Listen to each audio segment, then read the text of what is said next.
ఎక్కువ ఉండే జిల్లా శ్రీకాకుళం జిల్లా. ఇంకొక పక్కన గనులున్నాయి, బంగారు బండే భూమి కూడా ఉంది. ఇవన్నీ ఉన్నప్పటికీ కూడా ఇంకా వెనుకబడి ఉన్నారు. నేను అందుకని ఒక సవాలుగా తీసుకున్నా, అవసరమైతే మళ్ళీ మళ్ళీ వస్తా, ఈ జిల్లాను బాగు చేసే వరకు నేను మీకు అండగా ఉంటానని ఈరోజు మీకు మాట ఇస్తున్నా. అనేక సంక్షేమ కార్యక్రమాలకు నాంది పలికాం. కానీ సమాజంలో వెనుకబడిన వర్గాల్లో అట్టడుగునుండే కొన్ని వర్గాలు ఉన్నాయి. అందులో మత్స్యకారులు ఒకటి. మీరెప్పుడు సముద్రాన్నే నమ్ముకున్నారు. తెల్లవారుతో పోయి అర్ధరాత్రి పోయి మళ్ళీ తిరిగి రావాలంటే ఆడబిడ్డలు తిరిగి వచ్చే వరకు ఎక్కడికక్కడ గందరగోళంగా భయాందోళనలో ఉంటారు. అలాంటి జీవితం మీది. అలాంటప్పుడు మీ ఆదాయం కూడా అక్కడికక్కడే వచ్చే పరిస్థితి వచ్చింది. అదే సమయంలో ఈరోజు మీరు చూస్తే వేట విరామం 2 నెలలు 61 రోజులు మనం ఇస్తాం. దానికి కారణం సముద్రంలో చేపల అభివృద్ధి కావాలి. పిల్లలు వేసే సమయం అది. ఆ సమయంలో డిస్టర్బ్ అయితే చేపే ఉండదు. కాబట్టి విరామం ఇవ్వాలనే ఉద్దేశంతో విరామాన్ని ఇచ్చే పరిస్థితికి వచ్చాం. అదే సమయంలో ఒకప్పుడు మీరు విరామం ఇస్తే, ఎందుకంటే మీరందరూ కూడా ఇప్పుడు కూడా సముద్రానికి పోతేనే మీ కడుపు నిండుతుంది. ఒకరోజు పోకపోతే ఆ రోజు పస్తే.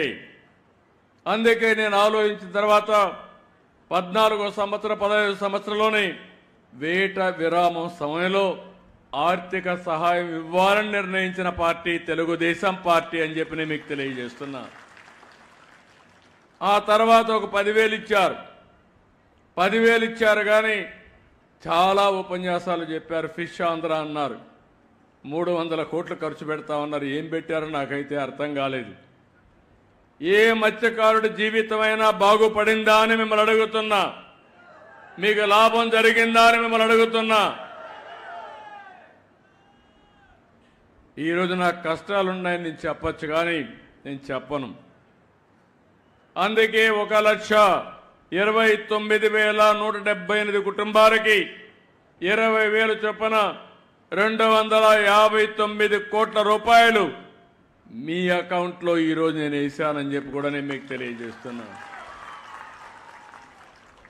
నేను కూడా బటన్ నొక్కచ్చు, కానీ నేను బటన్ నొక్కలా. నేరుగా మీ దగ్గరకు వచ్చా, మీ సమక్షంలో మాట్లాడుతున్నా. మీ కష్టాలు నేను అర్థం చేసుకోవడానికి వచ్చాను. ఏదో వచ్చినప్పుడు ఇంత మునుపు ఉండే పాలకులు వచ్చుంటే ఇక్కడుండే మీ కొబ్బరి చెట్లు గోవిందా. ముందు కొబ్బరి చెట్లు వెళ్ళిపోయేటివి. అంటే ఒక నాయకుడు వస్తే ప్రజాహితం కోసం వచ్చినప్పుడు చెట్లు నరికేయడం, లేకుంటే ఎక్కడికక్కడ పరదాలు కట్టేయడం, అనేక సమస్యలు. ఇంకైతే కొంతమంది ఇంట్లో నుంచి బయట రానియకుండా నెత్తిన చేపెట్టడం, ఇలాంటివన్నీ కూడా నేను ఒక నెగతాళు చేయడం లేదు. కానీ నేను చెప్పేది ఏంటంటే, ఎప్పుడు కూడా ప్రభుత్వం అనేది ఒక బాధ్యతగా ఉండాలి. ప్రజల ఆదాయాన్ని పెంచాలి. మీ జీవన ప్రమాణాలు మెరుగుపరచాలి. నేను విశాఖపట్నం భోగాపురం ఎయిర్పోర్ట్ ఇచ్చాను. నేనుంటే 1 సంవత్సరంలో పూర్తయ్యేది. వీళ్ళు వచ్చారు, మొత్తం మార్చారు. ఏమైనా వచ్చిందంటే రాలేదు. మళ్ళీ నేనే వచ్చి దాన్ని పూర్తి చేసే పరిస్థితి ఇప్పుడు వచ్చింది. రాబోయే రోజుల్లో ఈరోజు ఇంకొక విషయం కూడా గుర్తుపెట్టుకోవాలి. ఒకప్పుడు రామ్మోహన్ నాయుడు గారి తండ్రి ఎర్రమనాయుడు గారు కేంద్ర మంత్రిగా ఉండి శ్రీకాకుళానికి ఉద్దానానికి నీళ్లు తీసుకొచ్చారు. ఈరోజు మళ్ళీ రామ్మోహన్ నాయుడు గారి ఆధ్వర్యంలో భోగాపురం ఎయిర్పోర్ట్ పూర్తి కాబోతుంది. అది శుభ పరిణామం ఈ జిల్లాలకి. ఈరోజు కేంద్రంలో 2 మంత్రులు ఉంటే, ఒక కేబినెట్ మినిస్టర్ ఉంటే, ఆ కేబినెట్ మినిస్టర్ని నేను రామ్మోహన్ నాయుడుకి ఇచ్చానంటే, ఈరోజు నేను ఇచ్చిన తర్వాత నిన్న ఢిల్లీకి పోతే కూడా మీ రామ్మోహన్ నాయుడు అండి బ్రహ్మాండంగా పనిచేస్తున్నాడు, చాలా బాగా పనిచేస్తున్నాడు, అభినందించే పరిస్థితికి వచ్చారు. ఒక యువకుడు ఉత్సాహవంతుడు. నేను అందుకే అడిగా, రామ్మోహన్ నువ్వు చదువుకున్నావు, పర్డ్యూ యూనివర్సిటీగా చదివావు, శ్రీకాకుళం అభివృద్ధి కాకపోతే నీ డిగ్రీ వాపసు ఇవ్వాల్సి వస్తుందని ఇప్పుడే చెప్పా. నాకు ఒక నమ్మకం ఉంది, ఆయన కానీ ఈ టీం ఇప్పుడుండే టీం అంతా కూడా ఎమ్మెల్యేలందరూ, శంకర్రావు కూడా మనం చూశారు, మంచి డ్రామా. మా ఎమ్మెల్యేస్ మీటింగ్లో అయితే ఈశ్వరరావు అయితే చాలా బ్యూటిఫుల్గా, ఈశ్వరరావుకి ఇంత టాలెంట్ ఉందని నాకే ఆశ్చర్యం వేసింది.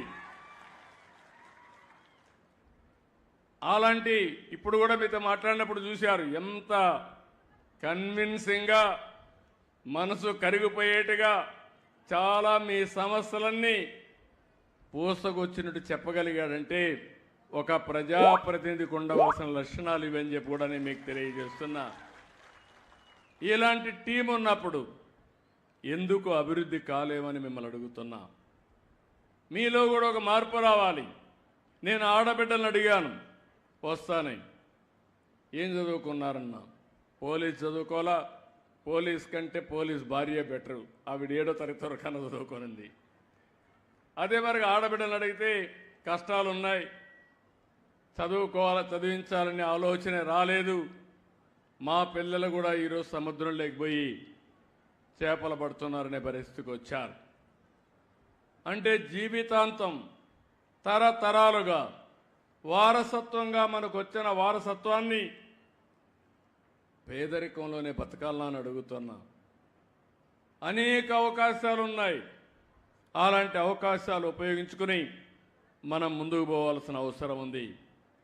ఈరోజు మత్స్యకారుల విషయానికి వస్తే దగ్గర మీరు చూసినప్పుడు మన అన్ని గ్రామాల్లో తీర ప్రాంతం అంతా మత్స్యకారుల గ్రామాలు ఉన్నాయి. మనం కూడా చేపల విషయంలో అందరికంటే ఎక్కువ ఆంధ్ర రాష్ట్రం ముందుంది. 555 గ్రామాలు మత్స్యకార గ్రామాలు ఉన్నాయి. కానీ 555 గ్రామాలున్నా నేను మీ గ్రామానికి వచ్చానంటే ఈ గ్రామం దశ దిశ మార్చాలి, మీ కష్ట సుఖాలు అర్థం చేసుకోవాలి, తద్వారా రాష్ట్రానికి కూడా ఒక మెసేజ్ ఇచ్చి అన్ని మత్స్యకార గ్రామాలని బాగు చేస్తామని చెప్పి కూడా నేను మీకు తెలియజేస్తున్నా. ఈరోజు ఇక్కడికి వచ్చినప్పుడు దేశంలో ఉత్పత్తి అయ్యే మత్స్య సంపద 29% మన రాష్ట్రంలో ఉత్పత్తి అవుతుంది. రెండోది 32% ఎగుమతులు చేస్తున్నాం. 55 లక్షల మెట్రిక్ టన్నులు చేపలు కానీ రొయ్యలు కానీ మనం తయారు చేసే పరిస్థితికి వచ్చాం.